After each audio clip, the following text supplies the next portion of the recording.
গান্দা হে মাবুদ, পৃথিবীর সকল গরিবদের আরো গরিব বানাই দেন গো মাবুদ। কারণ ওরা বড় লোক হলে তো আমার কাছে হাঁস মুরগি লই আইব না, তখন আমি খাবো কেমনে? তখন তো আমার খাওয়া দাওয়ার অভাব পড়ে যাইব গো মাবুদ। তাই পৃথিবীর সকল গরিবদের আরো গরিব বানাইয়া দেন হে মাবুদ। কাস্টমার বাড়িয়া দেন গো মাবুদ, কাস্টমার বাড়িয়া দেন। আইতাছে একটা মুরগি মরিচ।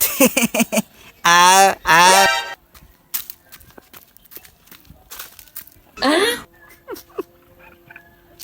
বাবা গো, আমার দিকে একটু ফিরিয়ে তাকান গো বাবা।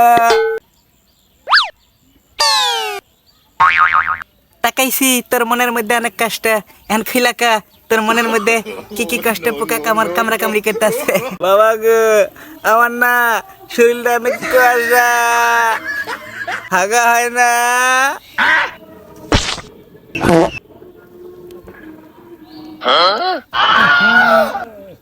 গন্ধ কোন হালাই কামড়া করলো রে? বাবা গে, আমি ওই শালার বেটা শালা, তুই কি গু খাইছিস নাকি রে? তোর পাদের এত গন্ধ কে? তোর পাদের তো সেই পাওয়ার রে শালা। তুই পবিত্র স্থানে এসে গ্যাসটি মারিস, তোর আজকে আমি অভিশাপ দিমু শালার বেটা শালা। দেন গো বাবা, আমার গন্ধযুক্ত পাত দেখে আমার তাড়াতাড়ি মুক্ত কইরা দেন বাবা গো।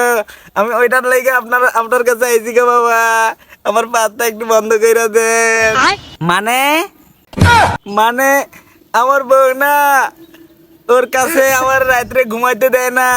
সেদিন জোর কইরা ওর কাছে একটু ঘুমাইছিলাম না, সকালে ওইটা দেখি আমার গুয়ার ফাঁক করতে পারি না, গুয়ার মধ্যে সুপার কাম্বাইরা দিছে। তাহলে তো অভিশাপ দিব না, কারণ তুই আহা সময় খালি হাতে আইসস। হালা গরিব মরিদ দানি কার না বাবা, খালি হাতে তো আহি নাই, একটু গ্যাসটা দিয়েছি না আপনারে, আরো দিব নাকি গো বাবা? আরে আরে আরেকটু গ্যাসটি দে, জীবন শেষ।